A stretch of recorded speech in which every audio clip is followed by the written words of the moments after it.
اعوذ باللہ من الشیطان الرجیم بسم اللہ الرحمن الرحیم۔ عائشہ اسلامک ہسٹری کی پیاری بہنوں اور بھائیوں، السلام علیکم۔ آج کی اس ویڈیو میں آپ کے ساتھ عید الفطر کے پہلے 3 دن کا خاص عمل، خاص وظیفہ شیئر کروں گی۔ یعنی کہ یہ عمل، یہ وظیفہ آپ نے 1 شوال، 2 شوال اور 3 شوال کے دن کرنا ہے، کیونکہ یہ عمل بالخصوص ان 3 دن کا ہے۔ ان کے شوال کے پہلے 3 دنوں کا یہ خاص عمل ہے جو آپ کے ساتھ آج کی ویڈیو میں شیئر کروں گی۔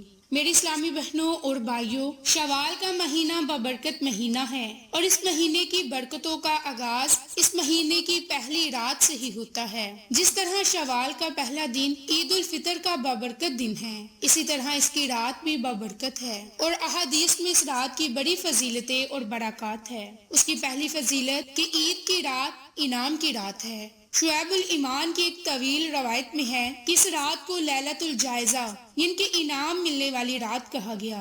دوسرا یہ کہ حضرت ابو امامہ رضی اللہ عنہ سے روایت ہے کہ نبی پاک صلی اللہ علیہ وآلہ وسلم کا ارشاد ہے کہ جس نے عیدین کی دونوں راتوں میں اللہ تعالیٰ سے اجر و ثواب کی امید رکھتے ہوئے عبادت میں قیام کیا، ان کا دل اس دن مردہ نہیں ہوگا جس دن سب کے دل مردہ ہو جائیں گے۔ باحوالہ سنن ابن ماجہ۔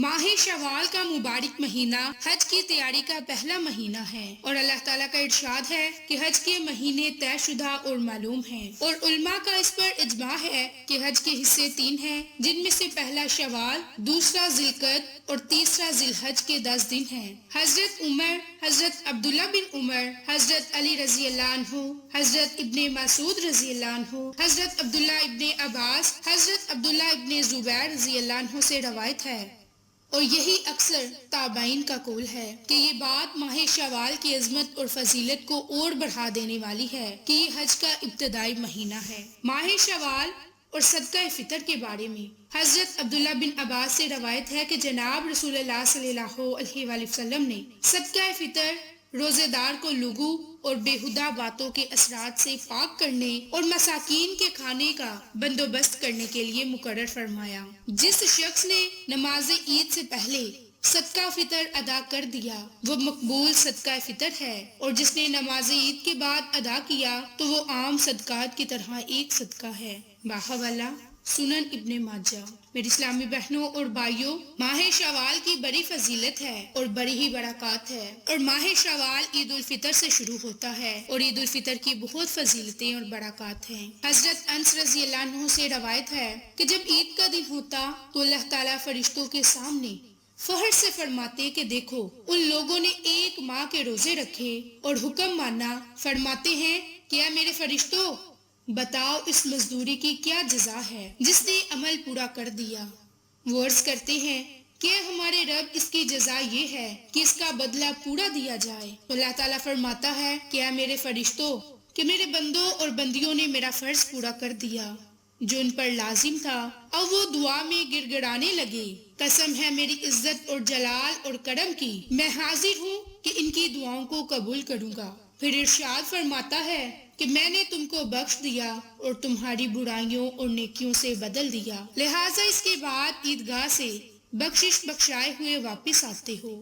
میری بہنوں اور بھائیوں، اتنی فضیلت ہے عید الفطر کی۔ عید الفطر کی نماز ادا کرنے سے پہلے صدقہ خیرات کریں، جو کہ فطرانہ ہے، جو کہ آپ نے لازم ادا کرنا ہے۔ اسی طرح ماہ شوال کے 6 روزے بھی ہیں، اور جو کوئی ان 6 روزوں کو رکھ لیتا ہے، اللہ کی ذات ان پر اپنا خصوصی کرم نازل فرماتا ہے۔ حضرت ثوبان رضی اللہ عنہ سے روایت ہے کہ رسول اللہ صلی اللہ علیہ وآلہ وسلم نے فرمایا کہ جس نے شوال کے 6 روزے رکھے تو یہ پورے سال کے روزے شمار ہوں گے، کیونکہ جو بھی کوئی نیک کام کرتا ہے تو اس کا اجر اسے 10 گنا زیادہ ملتا ہے۔